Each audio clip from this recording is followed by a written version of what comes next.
Right now I have the NECA Battle Damage Knifehead from Pacific Rim by Guillermo del Toro. Now, I was planning to do a comparison of the first Knifehead from Series 1 and this Knifehead from Series 2, 3, I can't remember, there's so many series coming out. But to be honest, and I hate saying this because I've never said this about NECA and I never thought I would, but the Phase 1 Knifehead was just an embarrassment. I mean, the thing, you couldn't stand it up, it had hardly any detail compared to this one. It was just awful compared to the following kaijus that came out.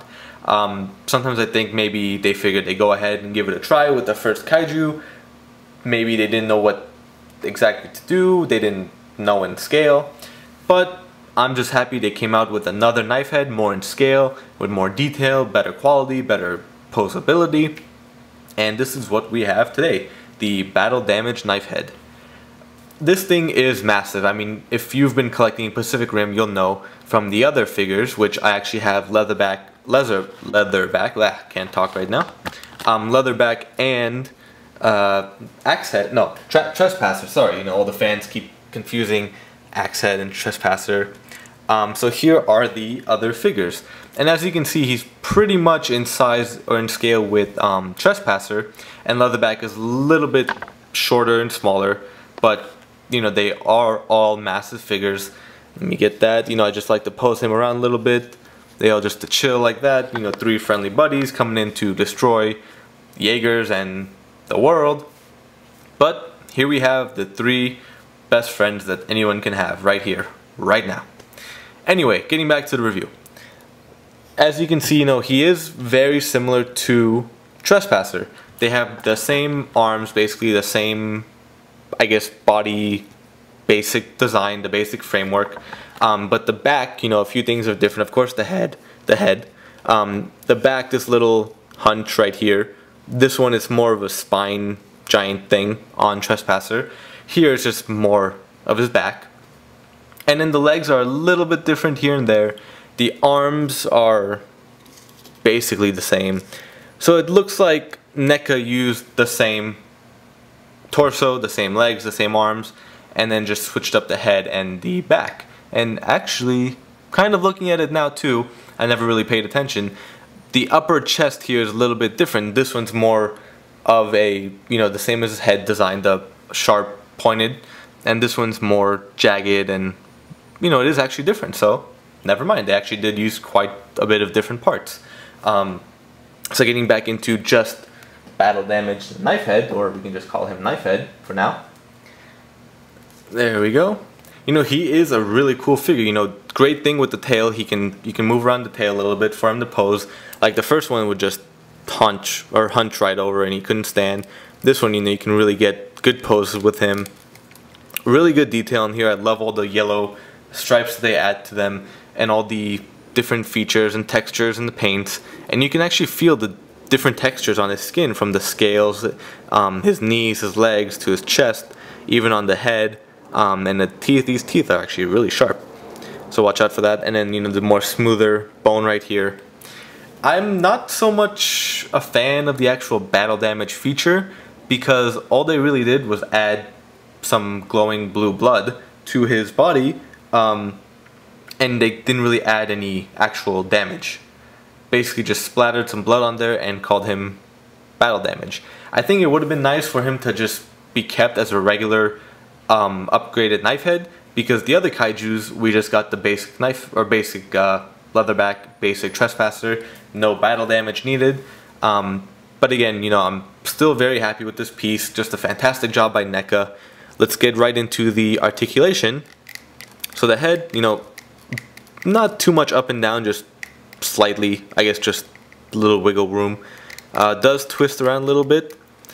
The mouth opens and closes. It can stay closed, which is nice. It's not loose to keep or stay open, but I do like it open. These arms go in and out. They go up and down. They don't really twist. The forearms, do they twist? Let's see. Kind of. You have to kind of move it around a little bit, but these do bend at the elbows. And the wrists, oh, do the wrists not move? Oh, I guess they don't. oh, this wrist moves, but why doesn't this wrist move?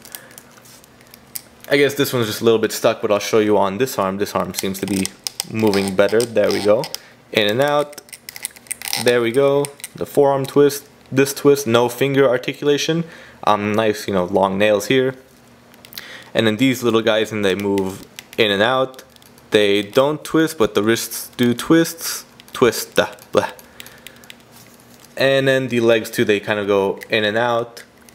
And the knees in and out, the legs, or I mean the feet. And this upper body, I guess, from the lower waist does move. And the tail, like I said, you know, you can pose it with the little wire that goes through it. And overall, you can get just a pretty decent pose in here. You know, get them nice standing. One arm up, one arm down, however way you want it. Just a really cool figure. I mean, it's just every kid's dream to have these monsters in their collection, or, you know, to play with. And let's get him to stand up more. There we go. So let's get a little bit of a closer look into the detail. There you can see his face. You can see his eyes right here at the top of the screen. Let me get that more into focus. I always thought these were his eyes too, but I guess not. They're just maybe features to add like the predatory mindset of evolution to, you know, throw off the prey. And you can see the blue mouth in here with the open mouth. A little bit of damage on here. It's actually not that sharp on the head or the nose right here, so you don't have to worry. But these nails, let me go back over here.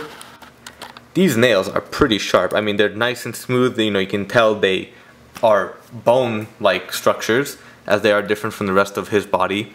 And you have the nails all over on the other arms and the feet, as well as the back right here.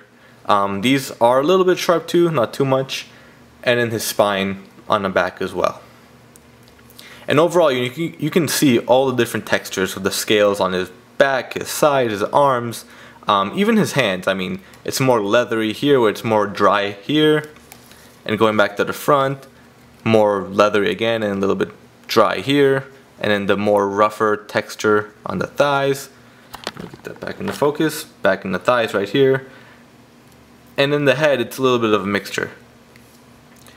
So, you know, NECA, I mean, they did a fantastic job with this piece, and I mean, I'm very happy. NECA's Pacific Rim line is doing a great job, and now with San Diego Comic-Con 2014 coming up, they have a whole new set of the Jaegers in their prologue form. Haven't really seen too much of it, but, you know, I'll snap some photos and videos for you guys at Comic-Con and get that in for you as well. So, hope you guys enjoy this piece if you have it. Hope you will enjoy it if you plan to get it. I know they're still kind of hard to find. Just keep looking. You know, you always will find it somewhere, and over time, you know, with little patience, you'll get it for a good price. And thank you all for enjoying the video, and stay tuned for the next review.